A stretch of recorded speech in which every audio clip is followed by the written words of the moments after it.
Good morning, everyone. The 10th Sunday after Trinity, the intent is devotion. When we hear that word, it conjures up all sorts of things in our minds. Devotion, children, mothers, fathers, devotion to something you're really interested in. All those things are an aspect of devotion. But let's spend just a few minutes this morning thinking about where this comes from and how does it fit into the whole Christian message. As usual, we start with the collect, and the collect gives us the key word and the key concept. And then often in the epistle and the gospel, we unpack that and add extra strength to it, extra practical thoughts. The collect, Lord and Master. This immediately tells us this is a prayer to Christ. We, thy servants, continually to worship thee with heartfelt praise and thanksgiving. Worship thee, heartfelt praise and thanksgiving. May our fervent adoration rise ever before thee like incense. So in this context, that's what the adoration is. Worship thee, heartfelt praise and thanksgiving. That sense of recognizing where we came from, and when we're counting our blessings, where those blessings originated from. So the adoration ideally comes spontaneously. We think, we count our blessings, always a good way to start the day. Cheers us up, stops taking ourselves so seriously, hopefully puts a smile on our face. The worship means what we're doing today, working as co-creators with God, in this case, in the Eucharist. Praise and thanksgiving, that's counting our blessings and be really, really thankful of here we are. We're on earth, which means we have got something to do. Are we awake? Are we doing things? We've got things to do. And the manner we do them is this adoration manner. It goes on, the second bit, until the light of our love, connected to devotion, becomes one with thine infinite light. So, here's the project, here's the program. We start from where we are. We start from our perceptions about where they are and where we are with our engagement with this concept. We didn't make all this. This was made by somebody else. But we are asked to participate in it in the most constructive way we can. This is life.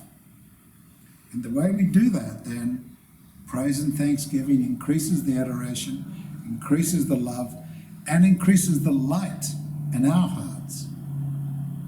And this is added to and merged with the light of Christ. So here's the project. We are growing more and more filled with the light as we live in this way, with the Christ light that's always there.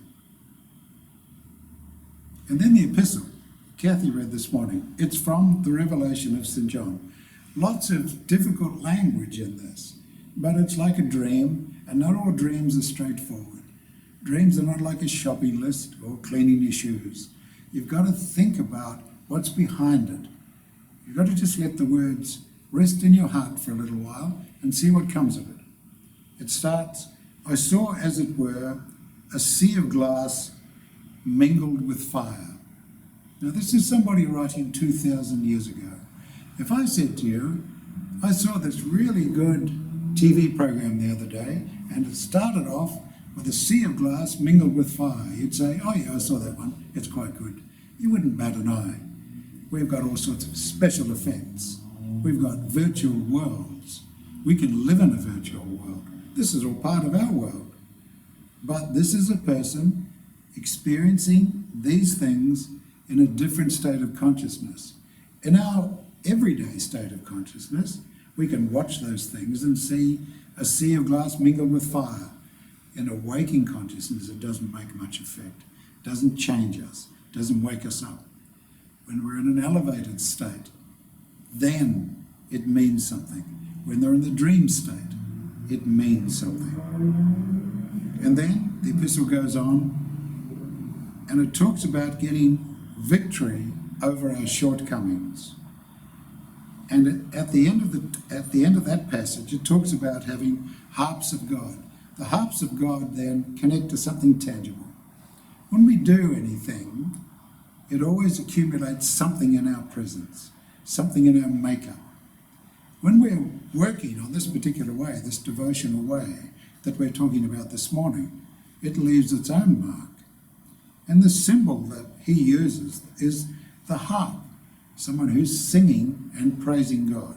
So praising God is when we sing. We sing hymns, we can sing psalms, we praise God, we are of one accord, and our consciousness is elevated.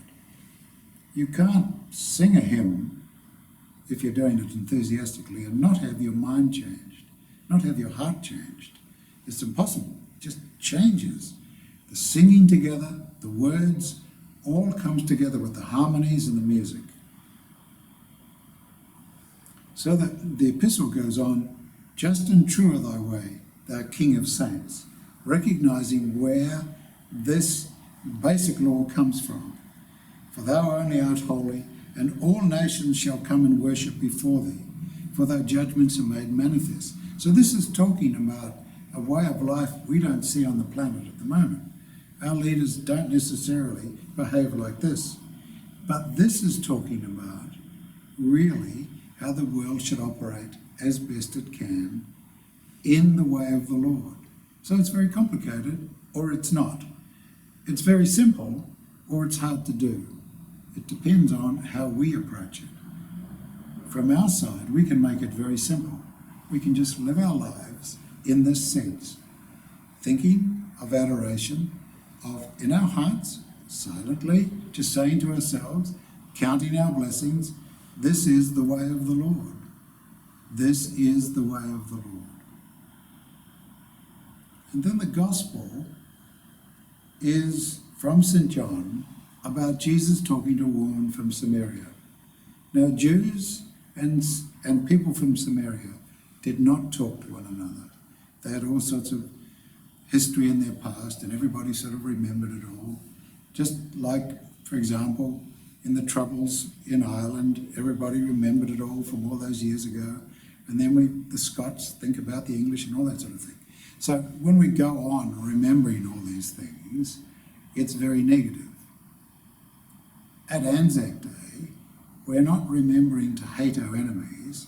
We are remembering people that have served whatever nation we represent. And they have given their lives for us. Fundamentally different thing.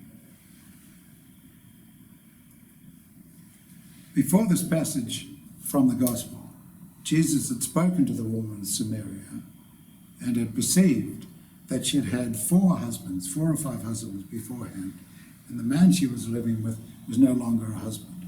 So why would he do that? Make her embarrassed? No. Jesus did what the Gospel records as signs and miracles. Sometimes it was to wake people up. Sometimes it was for compassion. But we do have to be woken up. We read these words, which are his words, and we take them on board pretty much. What about if we could do a miracle? What about if any of us could do a miracle? Imagine what that would bring into the consciousness of everybody in the room. You would have their undivided attention. So Jesus does this from time to time. And he goes on to say to the woman of Samaria, here is a new revelation. He predicts the destruction of the temple, which came 30 years later, and the Jews were scattered over the whole of the planet from then on, until they all came together in 1948 again. So he was predicting this, but he was saying, this is how you worship the Father, in spirit and in truth. That's what he's saying. He's saying you don't have to go to Jerusalem to this woman. She doesn't go to Jerusalem anyway. She worships in the mountain. He says, we won't have to go to Jerusalem anyway. We want a new revelation. The Spirit of God We want to be in that state. And the woman said to her, "You sound like you're really speaking something significant. You're speaking so significantly of things that are so important. You must be the Messiah. Are you?" And he says, "Yes, I am," just to cement the message in her heart. So what is this concept of devotion? This concept of devotion from us, praise, recognition about where we came from, being affectionate with one another, and being mindful of how we must all knit together as a community. How do we worship? We worship in spirit and truth wherever we are. When we have the Eucharist, it is a special occasion for us to get close to the Christ within. It's a special occasion. It's a special boost for our devotion. Not to be taken for granted, to be taken advantage of whenever you can. But every day, in spirit and truth, you can worship the Father. And that's the aspect of devotion.